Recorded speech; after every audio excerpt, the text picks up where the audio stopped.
What is it? Oh, I'm so small. Really?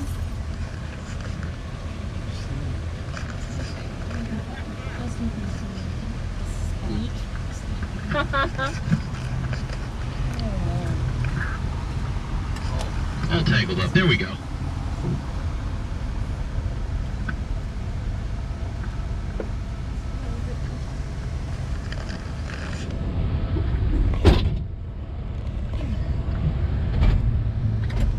Are you staying at the Mansion Hotel? We're staying in Airbnb down the street. Oh, I got you. Okay. Yeah, easy to get to here. I was going to let you know that the Mansion Hotel was a mortuary at one time. Oh my goodness. Yeah. So, but since you're not staying there, you're probably safe from the spooks there. Good damn mortuary. It's that big. So where are y'all from? Birmingham. Okay, great. And how long did it take to drive here? I think you drove. It was probably close to 7 hours. Oh yeah. Traffic's horrible. Isn't Yeah. it? Yeah. Ugh. Yeah. Well, they say that Savannah, Georgia is the most haunted place in America, and it certainly is true because we're a city that's built on top of her dead. Underneath the streets and sidewalks and squares and even parks lay hundreds of thousands of forgotten graves. Now, to kind of make that point, since I happen to be here, I just kind of jump with what I've got here. The slaves were buried over two city wards, Calhoun Ward and Whitfield Ward. They have the same names of the squares, respectively, Calhoun and Whitfield. So, in 1750, the city of Savannah set aside 1 acre because they didn't think they'd have that many slaves here in Georgia. And they let the slaves bring their dead out there and bury them in the ground without coffin usually and without headstone. They would use a cooking pot that the slave owned, and that would be a suitable marker there for about 50 years until the pot disintegrated. So this area here was all disintegrated out by the time the city decided they were going to relocate the cemetery. See, from 1750, say 1800 to 1850, the city went through like explosive growth. That's when most of the city got built out. You know, the first 100 years was kind of quiet, and then the next 50 years was like, 10 times what the first 50 years had been, Wow. But they had slave graves all over here, but the pots had rusted away. They just kind of forgot about this. They left the graves in place. So we've got ghosts and paranormal activity all through here. This house over here to the left is being restored right now, and for many years it was just a decrepit, collapsing old house, and this is what a ton of money does. It makes it look like it's brand new again, right? Yeah. But there's supposed to be a girl that peeks out the windows, and I don't know if she's still here now that the house has been fixed up so much, but used to peek out the windows along with her father. They both died here. The girl died when her father tied her to a chair with rope and left her too long in the window, and she overheated.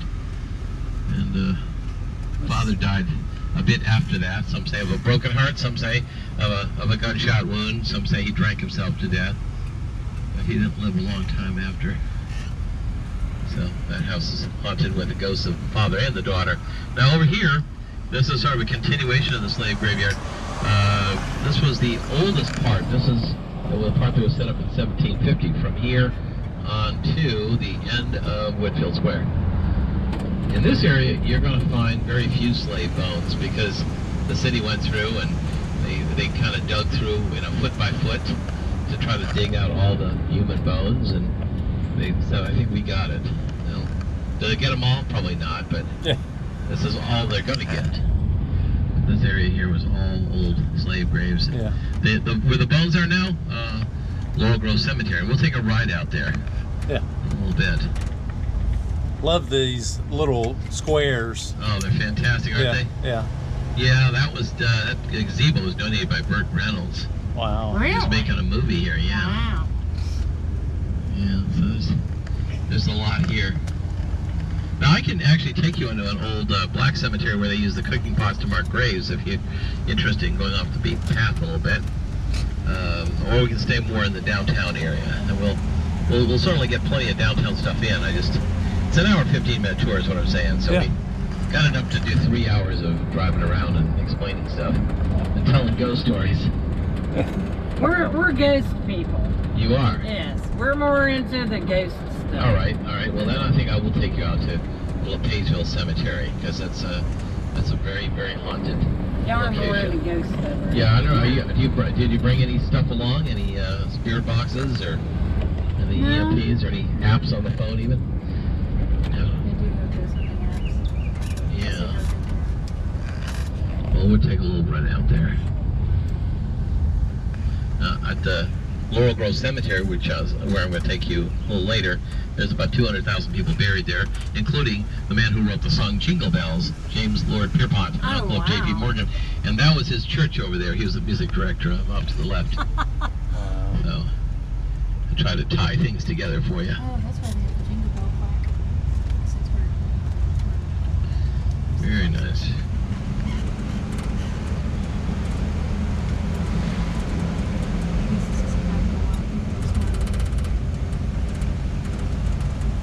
What, looking at the Hearse? Yeah, the Hearse, yeah. Yeah. Yeah, I noticed around clicking pictures. Savannah, they have all these little signs warning you don't park over here on certain days because of sweepers. That's correct. Yeah, the street sweepers. That's each parking area has to be vacant for a few hours for the street sweeper to Right. come in and vacuum up and sweep out what's there. Are they pretty serious about that? Yes. Okay, good. Just making sure. Yeah, but I mean the penalty is not ridiculous. It's like $20 or $25. Okay. Yeah, people overpark them all the time. They do. Yeah, we have to park on the street, and I noticed that. I moved the vehicle, but I don't like where it's at. But I gotcha. Girl Scouts. Coming soon. Yeah. Hey, there's a carriage. Oh yeah, we got lots of them out here. That's wonderful.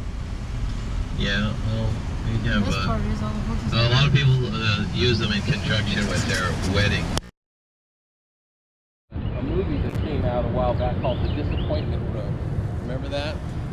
Well, the idea was that, and this did happen in Savannah too, that they would have, like say you would have a child that's born, with a deficiency or something, you'd lock them up in a room up in the attic so the public couldn't see the child. Yeah. It's called The Disappointment Road. Where you lock up your disappointments.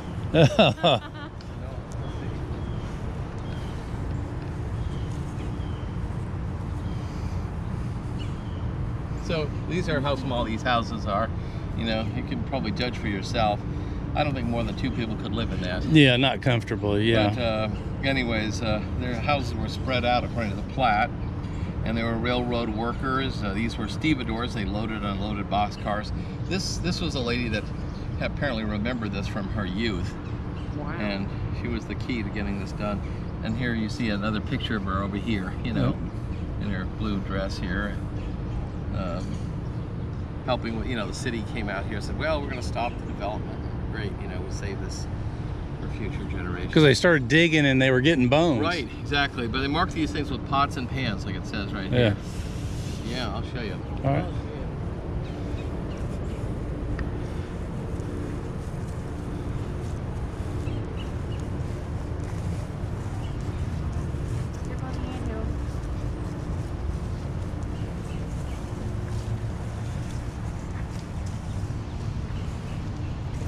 All cemeteries here, all bones. That pot right there is a grave. And when I began coming out here, there were other pots in a row, but they've since been picked up by the city and thrown away. There's a lot of trash that gets tossed out here, bed frames, and sometimes homeless people set up tents, and then when they try to clean up afterwards, they're oblivious to what's an artifact and what's a beer can. Yeah. So, but that's one of the grave markers. Their body Wow. would be buried this way, very, very shallow, and maybe 3 feet down. There's row upon row of them. So they're all through here. I mean, there were 1 or 2 headstones that had been put up here, but you'd have to be hard pressed to find them. I mean, you'd have to really go bushwhacking on through there. One thing we discovered, which was kind of interesting, And you're not supposed to use a metal detector in a cemetery, but you know, I know of a situation where somebody came in here with a metal detector and they found piles of dimes and pennies, and they were all from the 1930s, and they're like little bits of money piled on the graves. I guess it was helping for the. I noticed passage. that at the cemeteries we went to today, where people Yeah. were putting dimes and pennies. Yes. I know, like in Jews put stones. They put rocks. Yes. Yes. Yeah, Yes. stones on. Right. Yeah, Right. They do. tombstones. But Yeah. I noticed that today walking through that Yeah, cemetery. we went to Bonaventure and Old Colonial. Yes, Colonial Park. Yeah, Those are good cemeteries. yeah. Well, since you've done that, did you do a tour? No, we just walked through it ourselves and looked, you know. Yeah. Yeah, there's so many. Yeah. It's like every other grave is a famous person doing something with either Right, that's the Yeah, I love Colonial Revolutionary Park. War, the Right. Confederate War. You know, there's so much history. There's an awful lot here. Yeah, we go back even before to the war between Spain and England. War of Dinkins here, between Fort Lauderdale and St. Augustine, Florida, and Savannah. Pretty cool stuff out here. Oh yeah. They take you have voodoo people come take soil from here, and they use it for their spells. They're serious. It's part of a hex, you know, putting grave soil on your the person you want to afflict you, and you leave it crawling the ground back to the cemetery. Or how to use carbolic acid to sanitize surgical instruments. 2 years later, if the Civil War had happened 2 years later, the number of people that would have died would have gone down tremendously, just on that bit of knowledge alone. But it was what it was, so large numbers of people died of their post-operative infections. About 25% of the people that got amputations there died. Every room in that hotel has had soldiers die in it. Today, if you stay there, the lights flicker in the halls, the water faucets turn on by themselves. You can hear the sounds of men moaning and dying as you walk the old corridors of the hotel.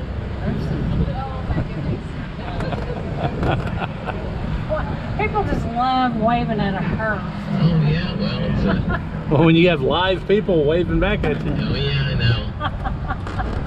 It's crazy. Most people don't want to think about death. Yeah. What street is this? Broughton, B-R-O-U-G-H-T-O-N. Yeah, It's kind of like a main street here. yeah, it's very nice. Yeah. I'll run you down here. This is Johnson Square where the big obelisk is. I haven't been down there in a On while. their horse. Yeah, we got horses all over the place here. They're Amish draft horses, and the tours are usually very, very pleasant and uneventful. But once in a while, the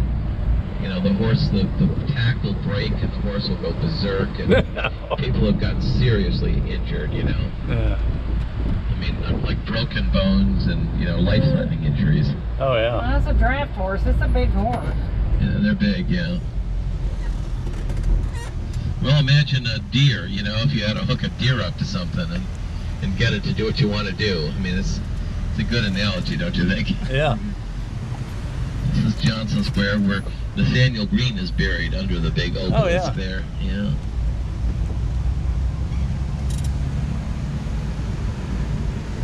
I hear music. I heard it for a second. Wonder where it's coming from. Hear music, eh? Yep. What, like a distant music box, in a haunted house, or what kind of music? sounded like Twinkle Twinkle Little Star. You hear Twinkle Twinkle? Yeah. I'm wondering, there's street musicians here, just like New Orleans. Yeah, it could just be a street musician. Could be. Could be goes. And here we go, church bells. Oh, that's a good one.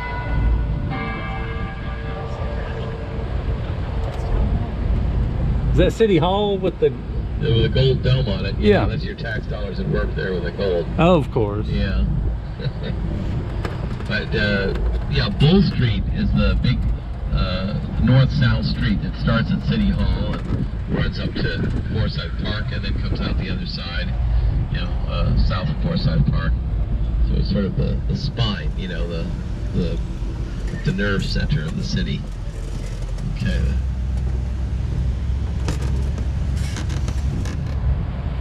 That Nathaniel Green is covered up in leeches. Apparently the doctors thought that